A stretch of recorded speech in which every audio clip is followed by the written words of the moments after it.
అసలు నాకు ఇంకొక అనుమానం, కాంగ్రెస్ పార్టీ పక్షాన నాకు ఒక అనుమానం ఏముందంటే, ఇది అండర్స్టాండింగ్ టూర్ ఏమో అనిపించింది నాకు. ప్రధానమంత్రి గారు హైదరాబాద్ రావడము, కేసీఆర్ గారు బెంగళూరు పోవడం, ఇది అండర్స్టాండింగ్ టూర్. అది ప్రధానమంత్రి కేసీఆర్ మధ్యలోనే అండర్స్టాండింగ్. ఇది మూడో కండిలో కూడా వీళ్ళిద్దరి మధ్యలో అండర్స్టాండింగ్ ఏంటంటే, అంటే టిఆర్ఎస్ ఓట్ బ్యాంకు కాంగ్రెస్ పోకుండా అది బీజేపీ తీసుకోవడానికి ప్రధానమంత్రి హైదరాబాద్ వచ్చినప్పుడు ఆ సభలో కేసీఆర్ లేకపోతే ఆ ఓట్ బ్యాంక్ బీజేపీకి పోయేటట్టుగా, అందుకే ఈయన బెంగళూరు పోవడం జరిగింది. ఖచ్చితంగా ప్రధానమంత్రి కేసీఆర్ కి అండర్స్టాండింగ్ రాజకీయంగా ఉంది.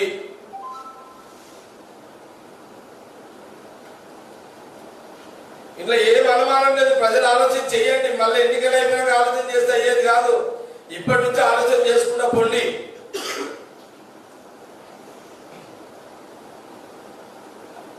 కాబట్టి చాలా కుట్రపూరితమైన రాజకీయంగా ఈ బీజేపీ టీఆర్ఎస్ ఈ తిట్ల పురాణం ఒక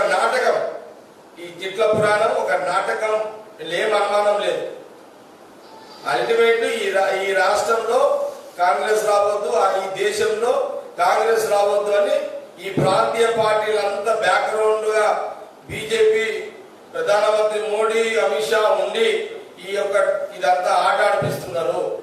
అల్టిమేట్ ప్రజలను మోసం చేసే ఒక కార్యాచరణలో భాగమే ఇదొక రాజకీయంగా ఈ తిట్ల పురాణాలు అనేది నేను ఈ సందర్భంగా తెలియజేస్తాను. దీని మీద ప్రజలందరూ కూడా చాలా జాగ్రత్తగా ఉండాలనే విషయాన్ని కూడా నేను ఈ సందర్భంగా తెలియజేస్తూ, ఏది ఏమైనా సరే ఇది ప్రధానమంత్రి హైదరాబాద్ రావడం, కేసీఆర్ బెంగళూరు పోవడం, వాళ్ళిద్దరు అనుకోనే ప్రజలను మోసం చేసే కార్యక్రమంలో భాగమే ఈ యొక్క రాజకీయంగా వీళ్ళందరూ చేస్తున్నారనే విషయాన్ని కూడా నేను ఈ సందర్భంగా తెలియజేస్తున్నాను. ఓకే.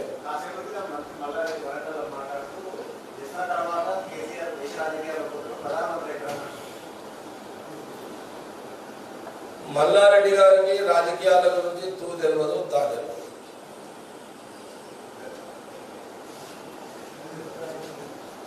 మల్లారెడ్డి గారికి రాజకీయాలలో తెలియదు, తెలియదు.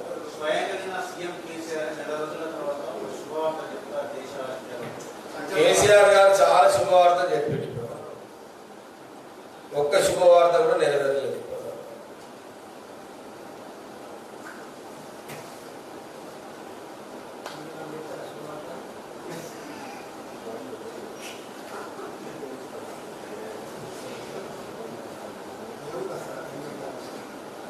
ఏది ఎవరికి అదే చెప్తి కదా నేను ఏముండదు. శుభ వార్తలే ఉంటాయి, శుభం ఉండదు, వార్తలే ఉంటాయి. ఏముండదు.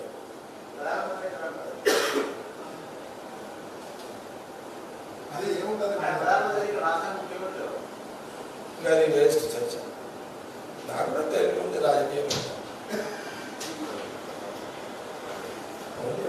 అంతపొడిది మనము గంతలేని తీయడానికి వచ్చినాం మేము కూడా. కానీ ఎవరు ప్రధానమంత్రి అవుతారు, ఎవరు గారు అంత తెలివి లేదా. అజర చేసుడు వేరు, చెప్పుడు వేరు.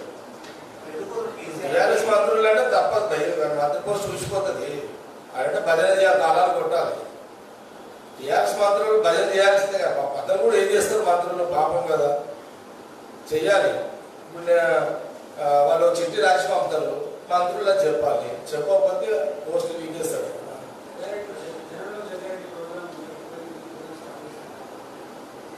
అదే సమస్య.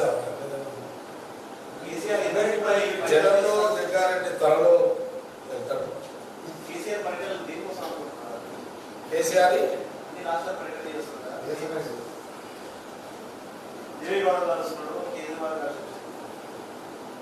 ఇప్పుడు ఒకటి జ్ఞాపకం పెట్టుకోండి.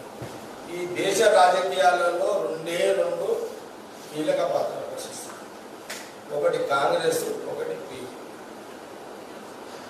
ఈ రెండు పార్టీలకు కాదని కేసీఆర్ ఎక్కడ తిరిగినా ఏమీ చేయలేదు. ప్రస్తుతానికి అయితే రూలింగ్లో బీజేపీ ఉంది కాబట్టి బీజేపీ అండర్స్టాండింగ్లో ఉన్నాడు. ఆయనకు అవసరం బీజేపీ అవసరం కేసీఆర్కి ఉంది, కేసీఆర్ అవసరం బీజేపీకి ఉంది. కాబట్టి ఆయన ఇప్పుడు ఎక్కడ తిరిగినా ఆయన బీజేపీ వ్యతిరేకంగా తిరుగుతున్నాడు. బీజేపీకి వ్యతిరేకంగా శక్తులను వేరే పార్టీని తయారు చేసే ప్రయత్నం అయితే ఆయన ఫెయిల్ అవుతున్నాడు. తిరుగుతున్నాడు కానీ ఫెయిల్ అవుతున్నాడు. ఇప్పుడు సపోజ్ తమిళనాడుకు వెళ్ళి ఏముంది సార్, తమిళనాడులో నీకు ప్రధానమంత్రికి బీజేపీకి అవకాశం దొరికింది. కేసీఆర్ ట్రై చేస్తున్నాడు మోడీ గారి కోసం, మోడీ బీజేపీ కోసం ఒక ట్రయల్ చేస్తున్నాడు. నీకు ఇప్పుడు ఉన్న బలంగా తమిళనాడు ఆయనకు కేసీఆర్ గారికి సపోర్ట్ ఉంటుంది. అట్లనే బెంగాల్ ఎవరికి మమతా బెనర్జీ సపోర్ట్ కూడా ఇప్పటివరకు కేసీఆర్కి దొరకాలి. ఇప్పుడు మహారాష్ట్ర సపోర్టు దొరకాలి. కర్ణాటక ఇప్పుడైతే అటు ఇటు బీజేపీ పోతున్నది, ఎలక్షన్కి వచ్చేసింది, అదేం లేదు. ఇప్పుడు కుమారస్వామి దేవగౌడు బలంగా ఉందా, కాంగ్రెస్ బలంగా ఉందా? కాంగ్రెసే కదా, కాంగ్రెస్ సపోర్ట్ తోటే కదా కుమారస్వామి సీఎం అయింది. ఇది కూడా తెలియదా? బలమైన కాంగ్రెస్ దగ్గర పోలేకపోయాడు. ఆడ 15-20 సీట్లున్న కుమారస్వామి దగ్గర కూడా వల్ల లాభం ఏంటి? మరి ఏం చేస్తాడు?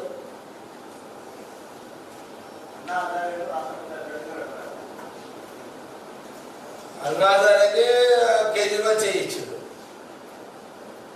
వాడుకొని.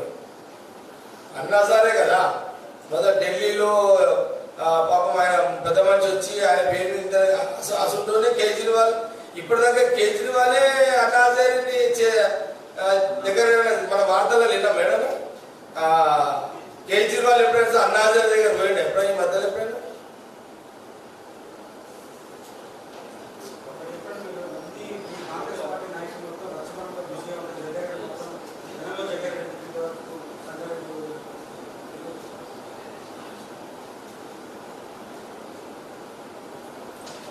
రచ్చబండ కాంగ్రెస్ పార్టీ నాయకులందరూ ఫీల్డ్లో ఉన్నారు, నేను కూడా ఫీల్డ్లోనే ఉన్నా. ఇప్పుడు కొంత ఇంపార్టెంట్, ఎందుకంటే ఇప్పుడు రాష్ట్ర రాజకీయాలలో కొత్త డ్రామాలు నడుస్తున్నాయి. బీజేపీ టీఆర్ఎస్ అవును, దాని విషయంలో ప్రజలకు చెప్పాల్సిన అవసరం కూడా ఉంది. కాబట్టి రచ్చబండ చేసుకుంటూనే రచ్చబండ అక్కడ కార్యక్రమం అక్కడ నడుస్తున్నది. ఇక్కడ కొంత ఎందుకంటే ఒక కుట్ర జరుగుతున్నది, కాంగ్రెస్ మీద ఒక కుట్ర జరుగుతున్నది. కేసీఆర్ అటు ప్రధానమంత్రి మోడీ కలిసి బీజేపీ టీఆర్ఎస్ కలిసి ఒక కుట్ర చేస్తున్నాడు, డైవర్షన్ చేస్తున్నాడు. అంటే కాంగ్రెస్ ఫీల్డ్లే లేదు అన్నట్టుగా వాళ్ళిద్దరే తిప్పుకొని మీడియాని వాళ్ళ దిక్కు తిప్పుకునే ప్రయత్నం చేస్తున్నారు. కాబట్టి తప్పదు. కాబట్టి ఏది ఏమన్నా కాంగ్రెస్ పార్టీ సపోర్ట్ లేకుండా ఏ ప్రాంతీయ పార్టీ థర్డ్ ఫ్రంట్గా వచ్చే అవకాశం లేదు. కేంద్రంలో కాంగ్రెస్ సపోర్ట్ లేకుండా ఏ ప్రాంతీయ పార్టీ అధికారంలోకి వచ్చే అవకాశం లేదు. ఇది కేసీఆర్ గారికి తెలిసినా కూడా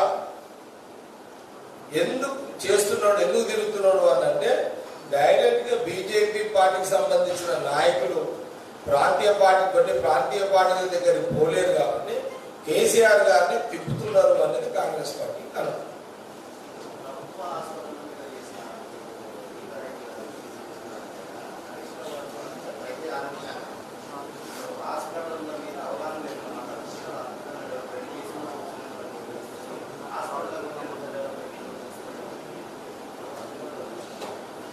ఇప్పుడు కాంగ్రెస్ పార్టీ ఒక స్టాండ్, నేను గీతారెడ్డి గారు చెప్పిన దాంట్లో ఏంటంటే ముఖ్యమంత్రి గారి మేనిఫెస్టోలో ప్రతి నియోజకవర్గానికి 100 పడకలు ఇస్తానన్నాడు, ఇవ్వలేదు.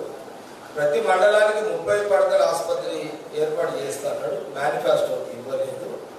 అట్లాగే ప్రతి జిల్లాకు సూపర్ స్పెషాలిటీ హాస్పిటల్ ఇస్తారా అని అన్నారు, ఇవ్వలేదు. ఈ 3 అంశాలే మేము ప్రధానంగా తీసుకున్నాం, ఎందుకంటే వాళ్ళ మేనిఫెస్టోలో ఉన్నాయి కాబట్టి. ఇప్పుడు మన హెల్త్ మినిస్టర్ హరీష్ రావు గారు కాబట్టి దానికి జవాబు హెల్త్ మినిస్టర్ గారు చెప్పాల్సిన అవసరం ఉన్నది. రెండవది, గత ఉమ్మడి రాష్ట్రంలోనే అన్ని తాలూకాలలో హాస్పిటల్స్ ఉన్నాయి. వాటికి ఇప్పుడున్న జనరేషన్ పెరిగింది కానీ స్టాఫ్ పెరగలేదు. ఆ స్టాఫ్ను భర్తీ చేయలేకపోతుంది ఈ ప్రభుత్వం. అది చెయ్యండి అని నేను చెప్తున్నాను. ఇప్పటి వరకు ఎక్కడైనా సరే డాక్టర్స్ రిక్రూట్మెంట్ పడ్డదా, నర్సులది రిక్రూట్మెంట్ పడ్డదా, హెడ్ నర్సు వార్డు బాయ్లు ఎక్కడ రిక్రూట్మెంట్స్ పడ్డాయా? అవి భర్తీ చేయండి. ఇప్పటి వరకు రిక్రూట్మెంట్స్ పడలేవు అన్నదే మేము హెల్త్ మినిస్టర్ హరీష్ రావు గారిని కోరడం జరిగింది. సరే, మేము అన్నదానికి వాళ్ళు కౌంటర్ చేయడం తర్వాత సంగతి, కానీ మీరు చెప్పిన మేనిఫెస్టో ఒక్కటి జరగలేదు కదా. మీరు మర్చిపోయిందని మేము ప్రజల పక్షాన జ్ఞాపకం చేపిస్తుంటే మీరు రాజకీయ విమర్శలు చేస్తున్నారు. కానీ మీరు ప్రభుత్వంలో ఉన్నారు. మీరు ఎంతసేపు రాజకీయ విమర్శలు పక్కన పెట్టి ప్రభుత్వ పరంగా పరిపాలన ప్రజలకు ఎంత అందించాల్సిన మీరు విస్మరిస్తున్నారు. కాబట్టి ప్రతిపక్ష కాంగ్రెస్ పార్టీని మీకు జ్ఞాపకం చేపిస్తున్నాము. మీరు విస్మరించారు. మీ యొక్క మేనిఫెస్టోను మీరు తుంగది చెత్తకుండీలో పడేసారు. మీరు దీని మీద వివరంగా దీని మీద ఒక శ్వేతపత్రం రిలీజ్ చేయండి. మేము మా మేనిఫెస్టో క్లియర్గా అమలు చేస్తున్నాము, చేసినాము, ఇక్కడ అని చెయ్యండి అని చెప్తున్నాము. దానికి హెల్త్ మినిస్టర్ గారు జవాబు చెప్పాలి. దానికి హరీష్ రావు గారు, ఈ రాష్ట్ర ముఖ్యమంత్రి గారు కూడా జవాబు చెప్పాలి. ఎందుకంటే పెద్ద బడ్జెట్తో కూడుకున్నామని పని. ఇప్పుడు హెల్త్ మినిస్టర్ హరీష్ రావు గారే, ఫైనాన్స్ మినిస్టర్ కూడా ఆయనే కదా. రెండు శాఖలు ఆయన దగ్గరనే ఉన్నాయి కదా. దీనికి జవాబు చెప్పండి. రాజకీయ విమర్శ ఎందుకు? మేము రాజకీయ విమర్శ చేస్తలేము కదా. కాబట్టి దీనికి జవాబు చెప్పండి. హాయ్ ఫ్రెండ్స్, మా టుడే టుమారో యూట్యూబ్ ఛానల్ చూస్తున్నందుకు చాలా థ్యాంక్స్. మరిన్ని లేటెస్ట్ వీడియోస్ కోసం వెంటనే సబ్స్క్రైబ్ చేయండి. అలాగే ఈ బెల్ని కూడా రింగ్ చేసేయండి. మా నోటిఫికేషన్స్ అన్ని మీ మొబైల్లో వస్తాయి. అలాగే మా వీడియోస్ మీకు నచ్చితే లైక్ చేయండి, షేర్ చేయండి, నచ్చకపోతే కామెంట్ చేయండి.